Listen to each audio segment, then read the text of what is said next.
The title of this lecture is Extensions and Applications in Austrian Macroeconomics, and I thought what I would do is spend a few minutes telling you about possible extensions and applications that you could make, or that somebody could make, before finally turning to one that I've made in the area of doctrinal history and pedagogy using the capital-based macroeconomic model, the graphical model.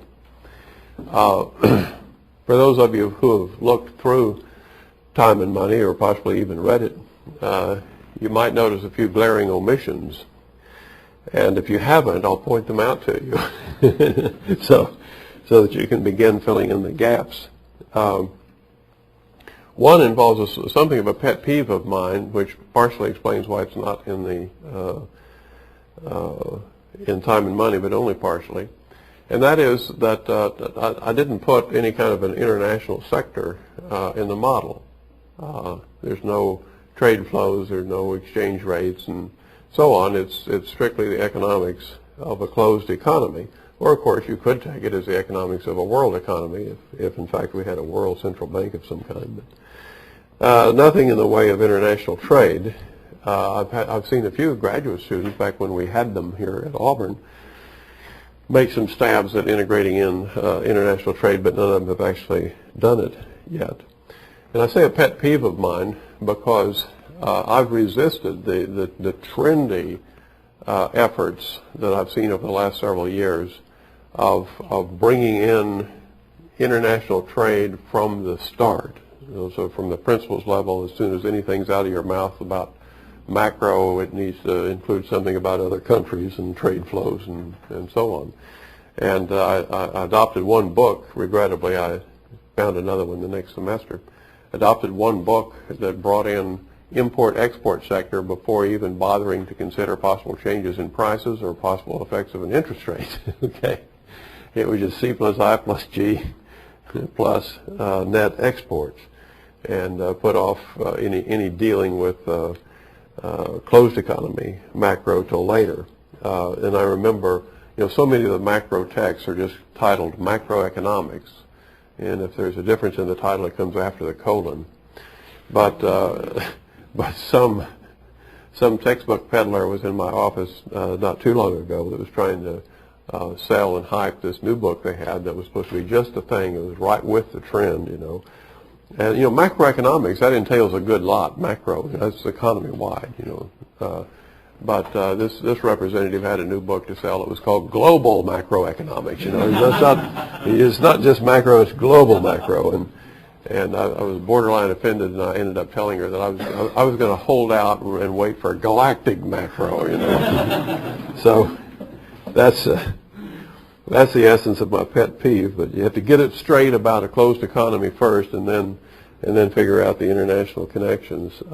And also the ones that do emphasize it. The more a book emphasizes the international aspects of macro, the more potted and strained and claptrap the actual macro is. All right. So international orientations are always tacking international considerations onto a hopelessly Keynesian income expenditure model. So maybe having the international source is supposed to make good for the fact that your macro itself is pretty clunky. I don't know, but anyhow, no international trade in Time and Money. I'd like to see some. I'm not sure how to do it, but I couldn't help but notice when I made my trip to England, I was interested in A.W. Phillips. You know who he is, of Phillips curve fame. But he also is the engineer who designed the Phillips machine and did it at LSE back in the late 40s, where he built essentially a hydraulic analog computer. Have you heard of this? And hooked it up to the water pipes and tried to get people to come down in the basement to look at it. And then people were kind of leery about going down there with Phillips to look at this machine. But I found out that some dozen or more of these things were made and sold around the world, whatever the market would bear, I guess.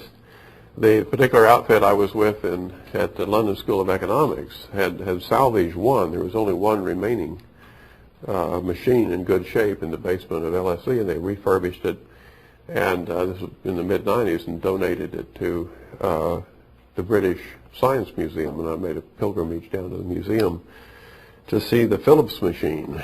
And the reason I mention that is because he had international trade going in his model, and it's funny that he had all these machines that he'd made, maybe a dozen of them or so, but he had no international trade sector, and so he just made another machine and made it a left-handed machine. Everything was reversed so that he could hook inputs to outputs and hook up two machines and turn them on both at once and watch the water flow. So I don't know if something like that can be done with time and money, but that's adding the international sector. And it turns out it was a left-handed machine that survived because it didn't get much use, except if you want to bring in the international sector, he literally brought in the other machine and hooked it up. So it's the only one that survived. If you want to know what the original machines really look like, you have to look at this one in a mirror, and see what the others look like. Okay, that's one thing to do. Another thing that I think is as important, if not more, is the integration of some theory of finance in with the macroeconomics. And here, the idea is to make amends for the crudeness and simplicity and so on of the loanable funds market. The loanable funds theory is a respectable theory. It certainly was at the time of Keynes, and I think it still is. And you can go a long way with it, just like it is, supply and demand for loanable funds. But it's a very broad market. It includes much more than loans. It's all of the ways that firms can take command over unconsumed resources through the financial sector, all right? And borrowing from banks is just one, and it's a less important way now than it was several decades ago. What's much more likely is selling bonds or using retained earnings, okay, or even issuing equity shares, okay? So there are all sorts of ways of raising the finances in order to take command, and the market mechanisms that govern those ways are all related pretty closely to movements in the interest rate, if we can make that abstraction. But there's lots of differences, and they're worth looking at. And so the kinds of things that you have to look at is, firms issue bonds. Are they short-term bonds, long-term bonds, and what's the difference? That brings into view the yield curve, which is something that doesn't get integrated into most of macro, including the Austrians, but it has a place, it has a role, and I suspect what it would do is dampen the cyclical movements but not eliminate them. I know there are some criticisms of the Austrian theory of the business cycle on the grounds that those people don't pay attention to the yield curve. If only they had the yield curve, they would see that eliminates all of the dynamics that they're talking about. Well, I suspect it doesn't. It doesn't eliminate them. It might dampen some of the dynamics. There's one graduate student who started the program here before we lost the PhD, still at work. In fact, he's at work upstairs right now as we speak on a dissertation involving the yield curve. So that's something to work on. If I were going to do it myself, I think I would start with Ludwig Lachmann's 1956 book. He has a book called Capital and Its Structure, and he pays some attention to these issues of finance. And in fact, at one point, he calls for an integration of the financial sector with the rest of macro. He called for it in 1956. Well, okay, no one's picked up on it yet, so it's time, I guess. All right, the third thing that can be done, and I have to issue a lot of warnings here, beware of the pitfalls, is empirical work based on the Austrian theory. And I don't have in mind just some kind of a plunky testing of one proposition or another, but paying attention to Mises in his 1969 book, that Theory and History, where he argues very clearly that theory and history are complementary disciplines. And if you want to tell a story about booms and busts, you need a little theory and you need a little history, and you hope they tell the same story. And if they don't, you take a close look at both to see where a mistake is. All right, but there's no one-way test of one. History doesn't test theory, or theory doesn't test history, but they go together. They're complements. The database that we have doesn't exactly map onto the Austrian theory. Well, we're not surprised. It was a database that was designed by Simon Kuznets Richard Stone in England, and they were designed with the Keynesian theory in mind. And so the kinds of data that get collected are data that go with some alternative framework. And so it's awfully difficult to tease out of the existing data that are relevant to the Austrian theory, if we're talking about stages of production. All right? And you also have to recognize, if you're doing any empirical work, that this Hayekian triangle and the stages of production is a highly abstract and very simplified, almost simplistic pedagogical tool. It's a goods in process model. It pretends that the whole economy is structured around the sequence of stages where output of one feeds as input of the other. It gets very messy when you go to the empirical side of that, because you see lots and lots of different interconnections, and you can't identify a particular firm with a particular stage, or certainly a particular industry with a particular stage. Lots of firms deal in several different stages, and you don't have any map, at the headquarters of the firm that says you are here with a little Hayekian triangle, here's a stage we're in. In fact, if you had that, I would argue that if that were readily available, if you could walk up to a CEO and say, what stage are you in? Oh, fifth, we're about if firms really did know and could know that kind of thing, probably the policy moves wouldn't be as disastrous as they are, because the firms could take into account possible policy effects that they might want to avoid. So, and in time and money, I think I use as an example, even taking a particular firm like say a paper mill. What stage of production is that? Well, it depends on who they're selling their output to. And they don't have a lot of control over that. They take orders and they make the paper, whatever you want, and if they're selling output to Hallmark cards, well, it's a pretty late stage production, because those cards are consumer goods that get sent around. Actually, that's losing out now. It's all email cards, but late stage. But if they're selling the paper to a construction company that's using them for blueprints, all right, well, that's early stage, right? So you can't just look up data on paper mill and say, okay, here's something that's such and such a stage and put it down and so on. You've got to be real careful. So I would suggest, and this is what the other people in economics do too, you can't really test directly. You can't go in there and tie down these firms to this triangle and show that, yeah, that's where they are. You have to do some indirect tests, and one that I already suggested earlier in the week, I'll mention again, is some cross-country study where you look at the relationship between capital intensity and typical duration of booms, policy-induced booms.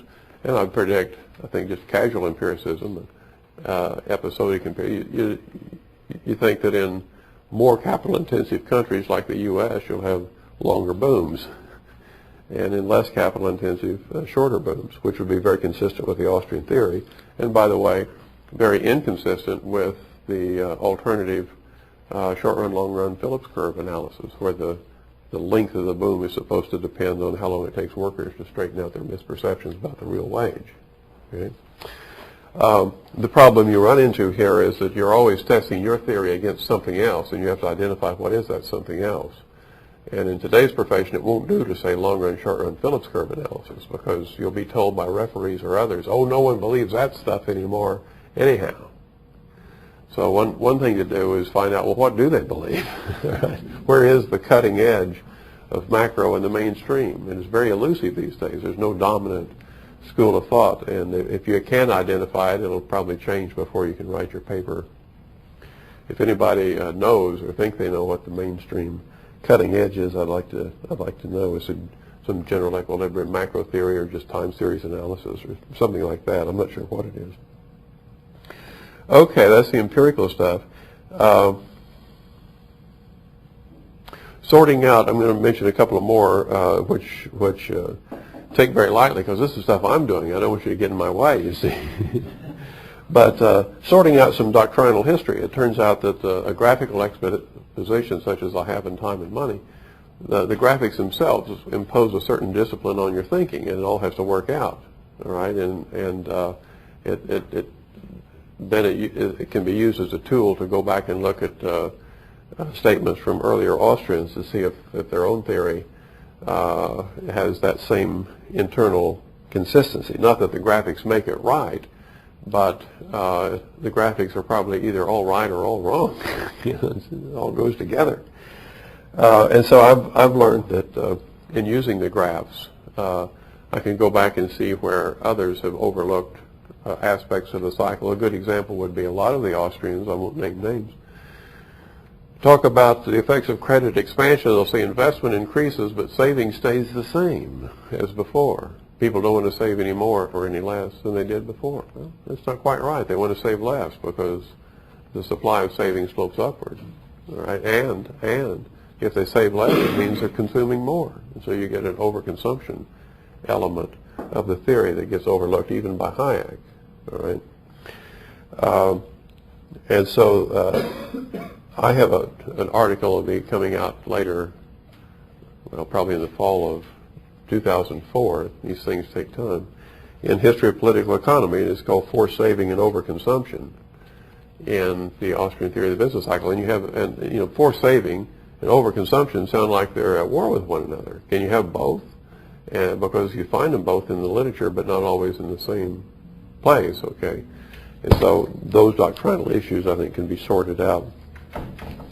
And lastly, and relatedly for that matter, there's all sorts of gains to be made in terms of pedagogy using the Austrian theory. Here I've made some headway myself, but so have others. And I would point to just what I think is a innovative idea. I've mentioned it earlier in the week. John Cochrane at Metropolitan State, when he talks about the triangles changing shape and trying to change at the same time in both directions with the conflicting signals that the interest rate puts out. He refers to it as dueling triangles. And I think that sort of carries the day. That carries some weight on the pedagogical front. And I've shown in Time and Money that it also dovetails with some exposition in Mark Skousen's book. Skousen has a book called The Structure of Production.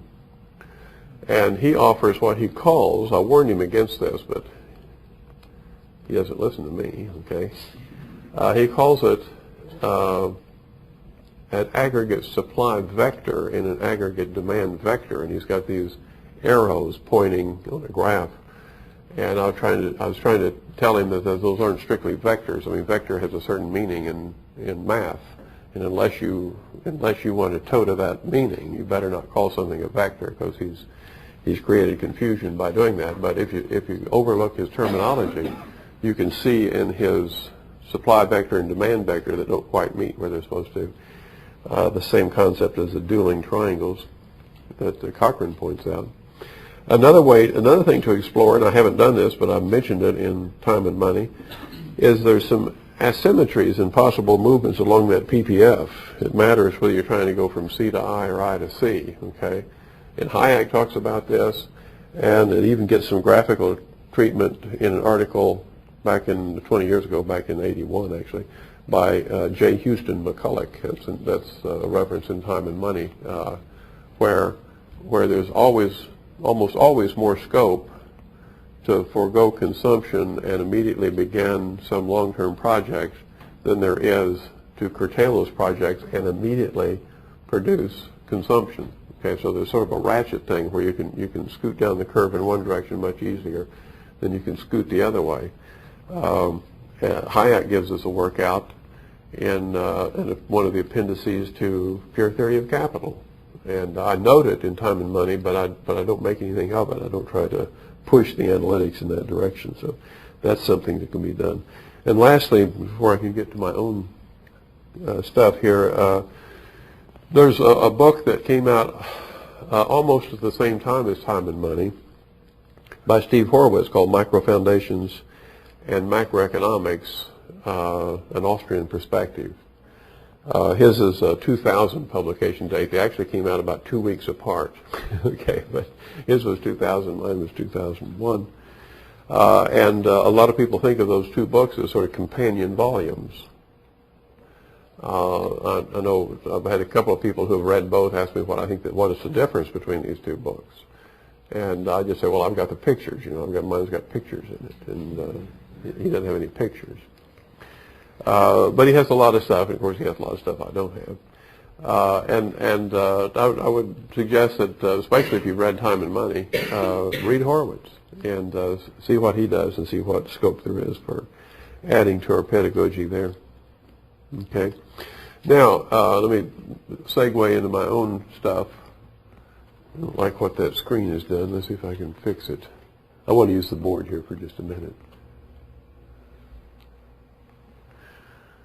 Where's Chad when I need him? I'll use the board over there. One of the reasons that I sloughed over all those things, or most of those things, in Time and Money is that I had an agenda of my own. And my agenda was to put Keynes and Hayek head to head. And so I didn't want to elaborate or integrate in a bunch of stuff that was inessential for that purpose. I didn't want to make it look like I needed a yield curve to show the difference between Hayek and Keynes, or that I needed an international trade flow. Because the general theory itself has almost nothing in it about international trade. Some people have marveled about that. You know what? Why did Keynes not deal with international trade? He has a few throwaway lines and so on. So I certainly don't need to factor in that, or a theory of finance. And not even empirical work. Keynes didn't do any empirical work. And in fact, he was inclined to write sentences such as, if we had the data, they would show. Okay, he didn't have the data. So it's an easy thing to say. Anybody got any advice on how to make this? Chad assured me if I punch no show, I've got something, haven't I? I want it off here for just a minute, and then I'll try to get it back on. So anyhow, what I've done is I've kept everything out of my hair except those key aspects that bring Hayek and Keynes head to head. And then the nature of the enterprise here is to start with Keynes, which you all know. And let me just take a poll here so I know what we're dealing with. How many of you in here have had just the principles level economics course where you learn some Keynesianism, C plus I plus G and all that? Virtually everybody, and the ones you haven't, I think you can follow along anyhow.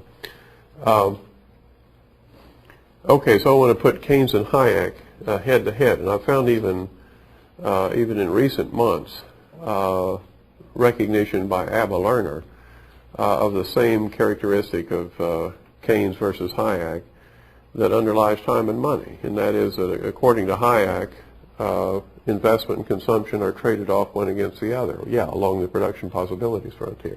And according to Keynes, those things always move together. C and I always move together. And to me, the essence of a Keynesian model is a model in which C and I are constrained to move together, where there can be no trade-off between the two. And what I've learned to do, I still remember my math. You know, my background is electrical engineering, where you have to learn more math than economists learn. So I'm not intimidated by the math.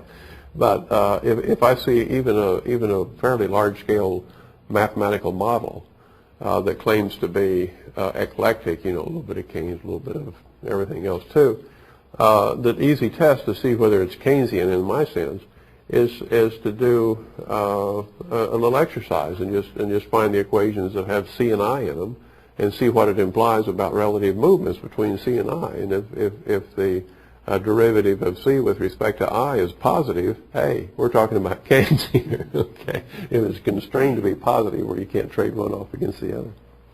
Now this shows up, or at least could show up, in even the most basic renditions of Keynesianism, but it doesn't. And so I'm going to make it show up this morning, and use the board here to do this. This thing's going to do something funny again, isn't it?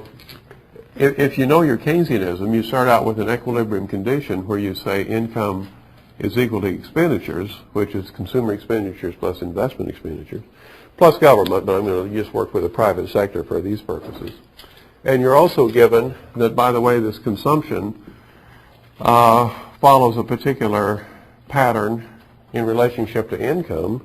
It's linear, C equals A plus BY, where A and B are parametric. They don't change, tend not to change. And B is somewhere between 0 and 1. And so when y goes up, c goes up. And you all know what you do with those diagrams, or with those equations, is that you take them and you solve for the equilibrium level of income. Okay, you have to teach your students to solve for the equilibrium level of income, find the value of y that satisfies both those equations given some level of investment. So if I give you the investment, then you've got two parameters and two unknowns, and you can solve for y. And that's the equilibrium level of income. Now, I have to say, my students at Auburn find that to be an enormously difficult task. Okay, just absolutely mind-boggling. Do we have to be able to do that? And yet, what I think is much, much more revealing is to use those same two Plunky equations to create a third equation where it shows how consumption moves with investment. All right, so I've got y in the picture. Why can't I just write an equation that eliminates the y and tells you how c moves relative to I? All right, so I'll let you solve it on your own. It'll give you a little warm feeling. You can do it during the next lecture. Whoever's lecturing next, you can doodle and do it during the next lecture. But if you do it, what you'll find is that c is equal to some intercept, which turns out to be a over 1. I've only got 55 seconds to get this done. A over 1 minus b plus b over 1 minus b times investment. All right? And of course, if you look at b over 1 minus b, you know that's positive because b is what? Maybe 0.8 or something like that. And so that'd be about 4, wouldn't it? All right? So it means when I goes up by $1, C goes up by $4. So C and I move the same direction, right? So I think this is an enormously revealing equation, but one that doesn't get noted in the principles books. Right? And in fact, I've never seen anybody else write it. And I had hoped, I put it in Time and Money on page 136. And I had hoped that when my book comes out, I'll be able to say that I am the only macroeconomist who has this equation in the book. All right? I hoped I'd be able to say that, and it turns out I wasn't able to say it. Okay, I wasn't able to say it. Because on the first printing, Routledge left out the equation. So it's the only equation in the whole book, and they left it out. So it was still, even after the first printing came out, no one had this in their book. But I tried, okay? I tried to put it in mine. Okay, so I put that in as just a little prelim so that you can see when it pops up on the screen, you know where that comes from and what we're doing here. Okay, here we go again. Now let me see if I can fix this thing where it does something. If anybody's got a suggestion. You think it turned itself off? I hate to turn it off and turn it back on. But I don't see anything coming out of it. Should I turn it off and try to turn it back on?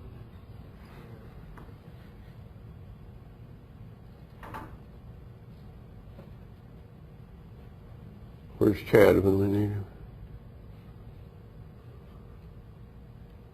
Should be, is there a button on there that says show? Yeah, that's what. Yeah, that should be the one that does it. I know it should be, but the point is that it's not doing it. You know where he sits? I don't know, but if anybody wants to go out and see if they can find him, I would appreciate it. You can requisition Chad, and the same while ago when it did pop on, it seemed to pop on without my having done anything at all. So, who knows what it's going to do.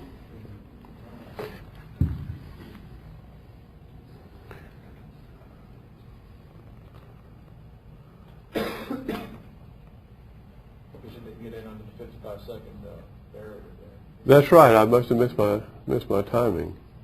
55 seconds, it'll just go into a black hole, and you'll never see it again. And you have to be careful about punching every button on the remote. It might not be the thing to do. Okay. Actually, I've got it. I wonder now. Let me try this.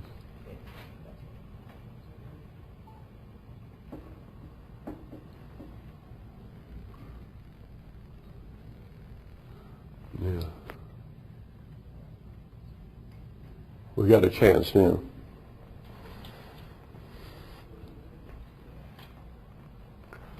I think it's going to work. I think we'll see if it's just going to get. Is the lamp warmed up? Or? Yeah, and in fact I'll give you this and see if you know what to do with it. Oh, this is Chad's field, really? There's Chad. Here's the man.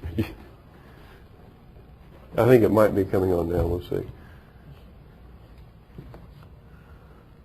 Yeah, there we go. Okay. You just needed your presence. You just needed your presence. That's all. Okay. Thanks. Actually, I think I figured out what happened is that the computer went black too. Okay. This screen went black, and so maybe I don't know. Who knows?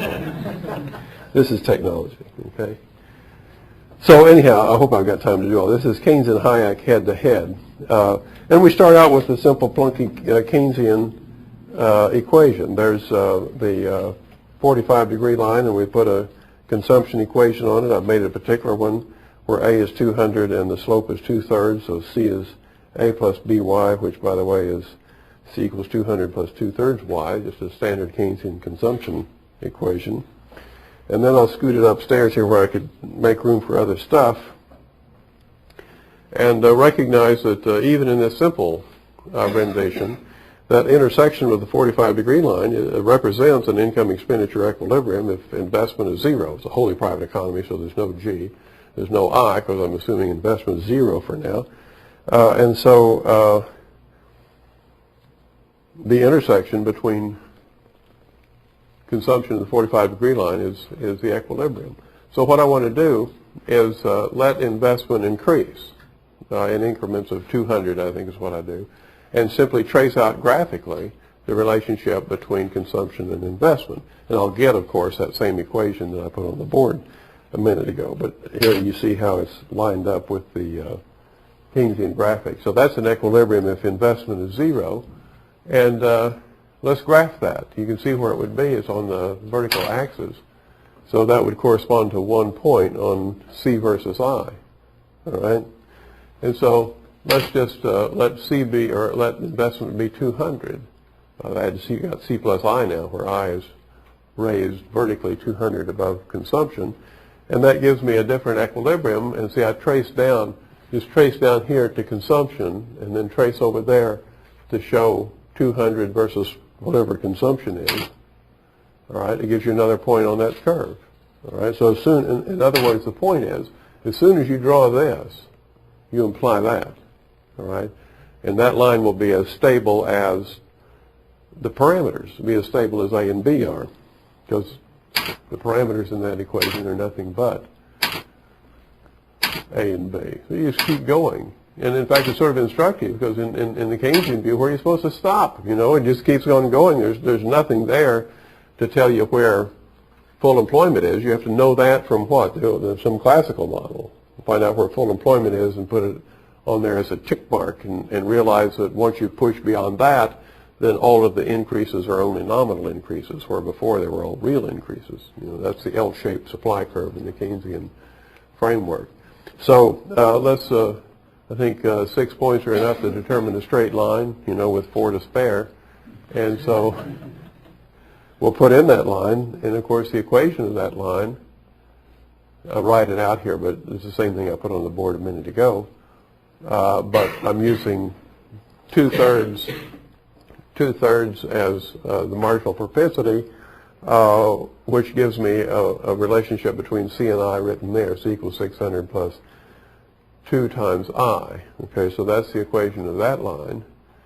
All right, and there's the more general equation, A over 1 minus B plus B over 1 minus B times I. All right.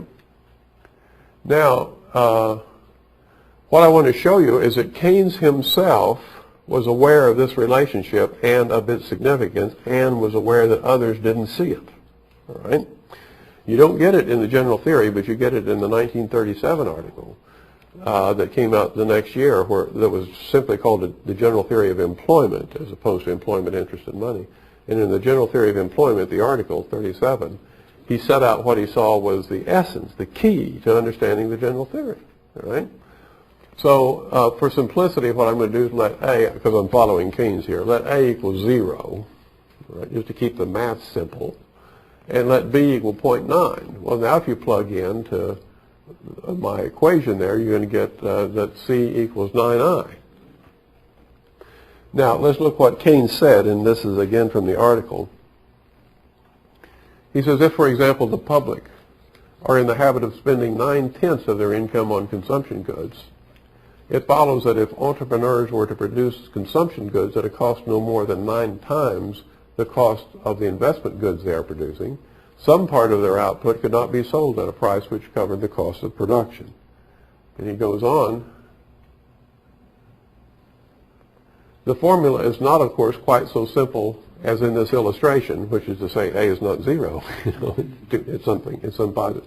But there's always a formula, more or less of this kind, relating the output of consumption goods, which it pays to produce, to the output of investment goods.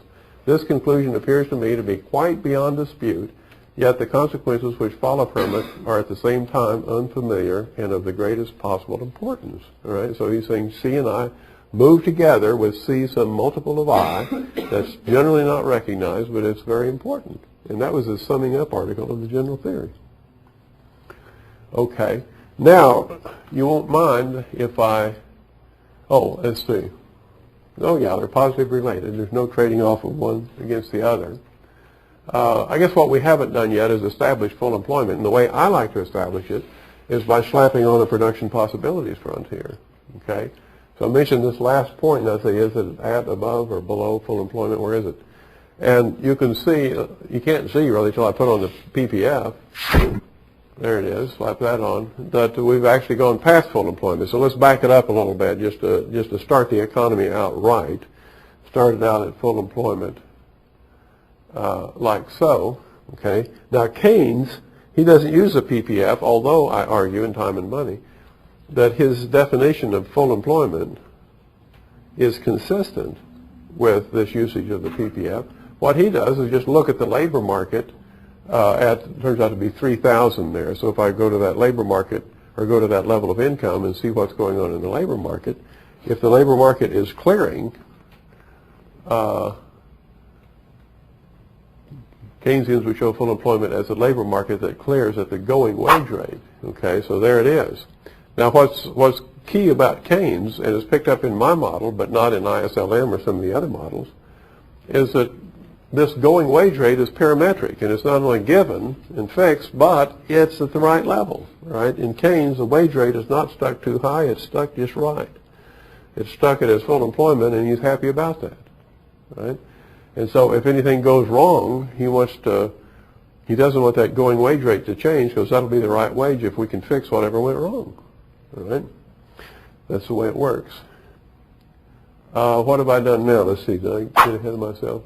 Okay.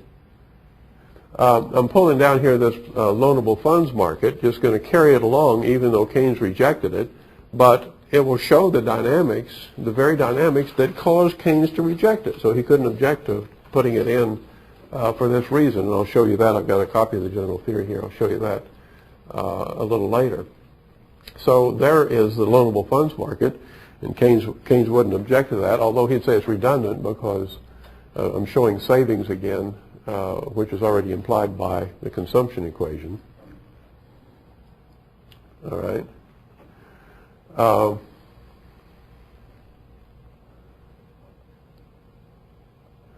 Okay. Now, Keynesian theory focuses on the balance between income and expenditures. In other words, the Keynesian principles level, they just use the C plus I graph and don't use the others. All right. And so I want to clean up this diagram and do it that way. And let's bring down this labor market to make it complete so you can see what's going on in the labor market. Now, what I want to do is start sort of putting the Keynesian analytics through their paces. And I'm going to do it 3 times, and each time I'll bring in a little more of the other graphics so you can switch your focus and see what's going on. So here is just basic plumb line Keynesianism, where you let investment fall because of a waning of animal spirits. I mean, that's Keynes. He says that's what starts the business cycle. that the business cycles are caused by a collapse in investment demand. Why? Well, for psychological reasons, a waning of animal spirits. Investors lost the fire in the belly. Okay. He says at some point, and I can't find this site. If anybody can find this site for me, I'll be forever grateful. But he said if you go into a seafood restaurant and they have an aquarium in the lobby, see, I thought Red Lobster started that. I guess they were doing that in England in the 1930s. They have an aquarium in the lobby. He says the fish are all swimming in one direction. Then all of a sudden, they all turn at once and start swimming the other direction. So that's just the way the investment community is. You know, they're all optimistic, and then all of a sudden they're pessimistic. And who knows why? He didn't know why. Okay. So you have a waning of the animal spirit. And here I've shown the reduction in investment demand. Well, you can see what's going to happen. You're going to have a spiraling downwards. There's going to be high inventories, and they'll get worked off as the economy spirals down. There'll be a reduction in the demand for labor and so on. And so what happens? Well, the economy crashes. Okay, watch it crash. Listen to it crash. There it is. All right? But also notice that the going wage keeps going. I mean, and what's vital to Keynesian theory is that the going wage keeps going even after the market conditions that gave rise to it are gone. All right? That's Keynes. But he liked that. He didn't want the wage rate to fall because it was right. What's wrong is the investment demand. It's based on optimism that it's not sufficient to employ all the workers at that going wage. All right? The economy crashes. We get it. Okay. Now, what I'll do is just do the same thing again, but don't look at this diagram here because you know what happens. Same thing's going to happen. You know what's going to happen. Look at the other diagram. Watch the waning and the crash again, this time with an eye on the PPF diagram. And you see where you're starting and which way you think you're going to go. You go down that demand constraint, don't you? Okay? So investment falls, crashes again. You see, if you work out the numbers, just take any principles tax and work out the numbers, you'll see that you're located at that black point, that solid point over in that PPF diagram. You're inside the frontier. All right. Let's do it again, and this time keep track of the loanable funds market. So I'll pull that down. Now, when investment falls, I have to show it two ways because there's a reduction in investment like would be shown in the principles tax, but there's also a decrease in demand for investment funds like that. And of course, if you're going to tell an Austrian story, you talk about an adjustment in the interest rate and an increase in consumption, all right? But Keynes says, oh no, before that even gets a chance to happen, something else happens. Namely, the economy spirals down, income falls, and therefore saving falls. So when that investment demand falls, saving falls too, such that the interest rate doesn't change. All right, so when the economy crashes here, watch the crash and watch the loanable funds market. It crashes like that, see. So those first two diagrams are the same. We've added the third one.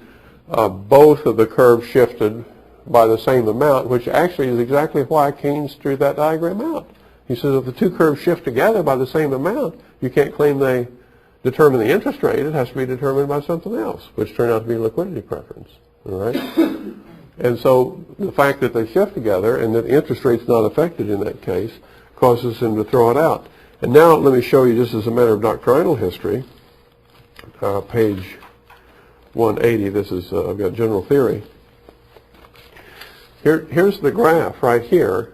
That's the one and only graph in the general theory. That's it. There's no other graphs. And that graph is that graph. All right?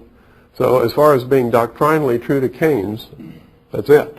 And yet, where have you seen that in any kind of a principles text or exposition of Keynes?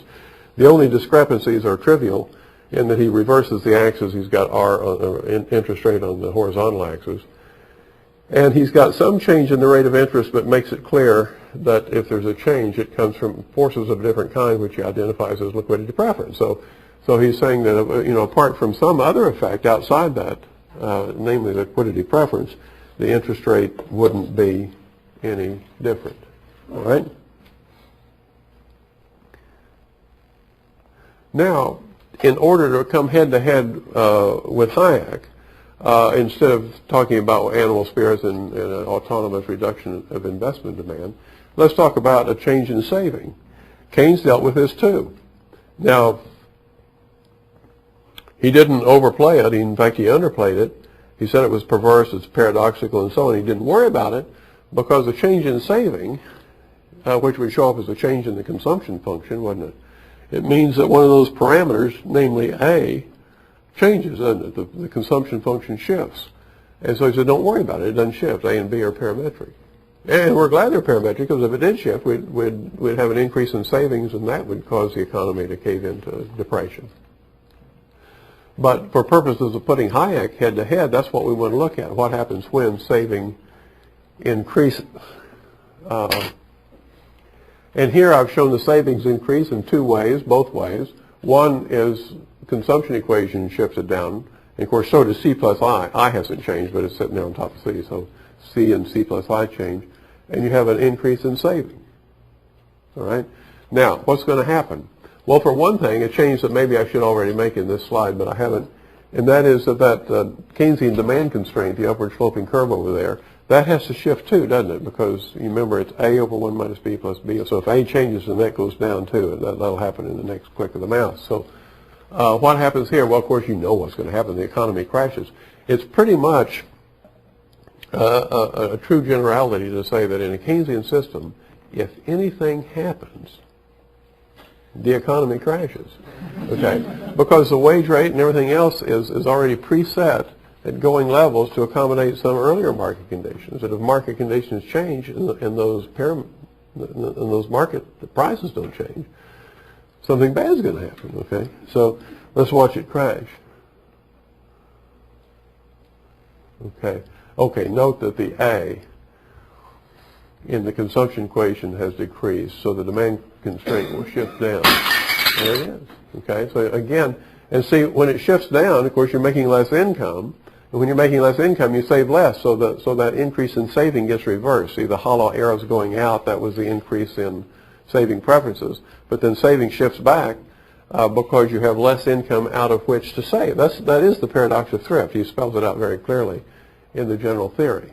All right, and notice also the wage rate doesn't change. You still got the same going wage. Okay, now we're getting close to a payoff here. Income falls, and with it saving, undoing the initial increase in saving. Hence the paradox of thrift. So you get it. A preference change shifted savings out. An income reduction shifted it back, and so you end up not actually saving more, but just having less out of which to save. That's the paradox of thrift. Okay, and just a statement, you've seen this before. Every attempt to save more by reducing consumption as opposed to saving more by reducing consumption will so affect incomes that the attempt necessarily defeats itself. What hardcore extreme necessarily defeats itself? And we've just drawn a picture of it, that's all. Very true to Keynes. Now, to resolve the paradox of thrift, we just have to outfit the model with a Hayekian triangle and corresponding labor markets. And so what you can see this consumption that's measured right here from here up to the consumption. See that consumption? If we switch to Hayek, that's consumption is simply the output of the structure of production in it. That's just the vertical dimension of the Hayekian triangle. So it's easy to morph in that direction. So get rid of this one-horse labor market, and now watch that consumption line. See that? What was consumption is now simply the output of the Hayekian triangle.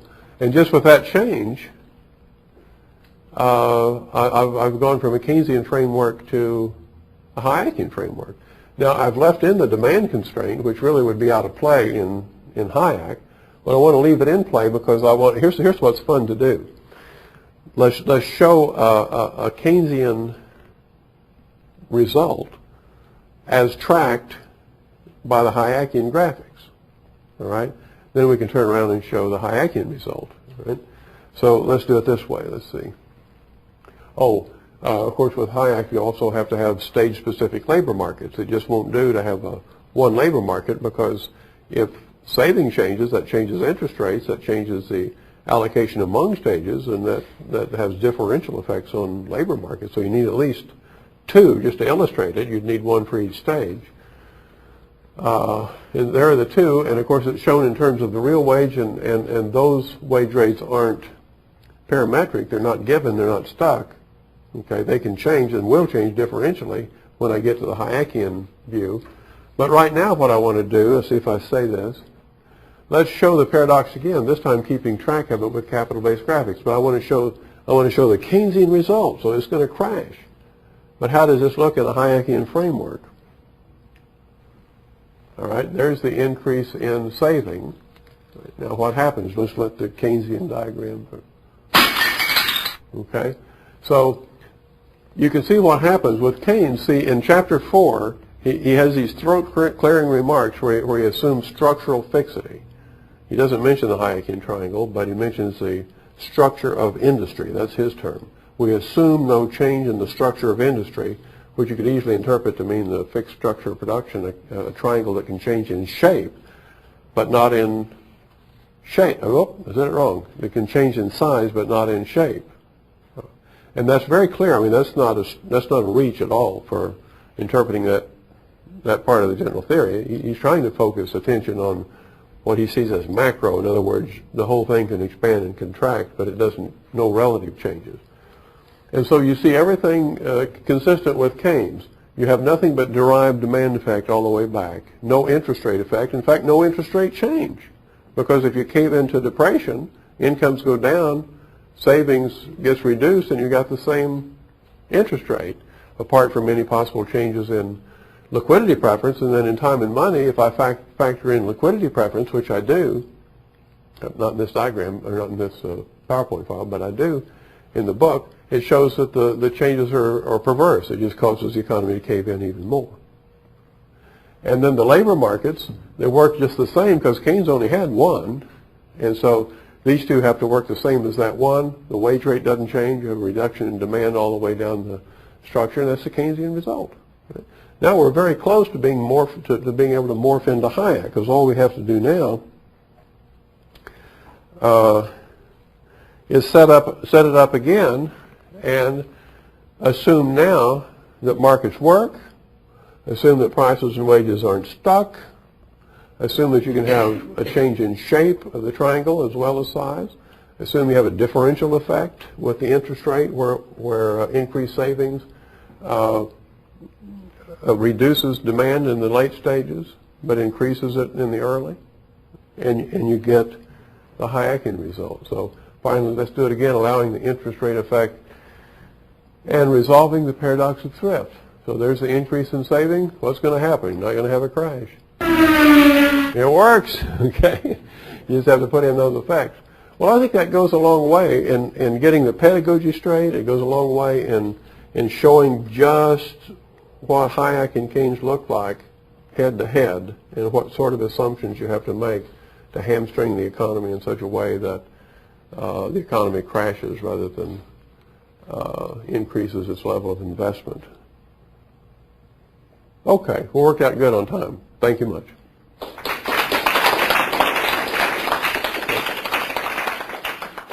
And a few minutes for questions.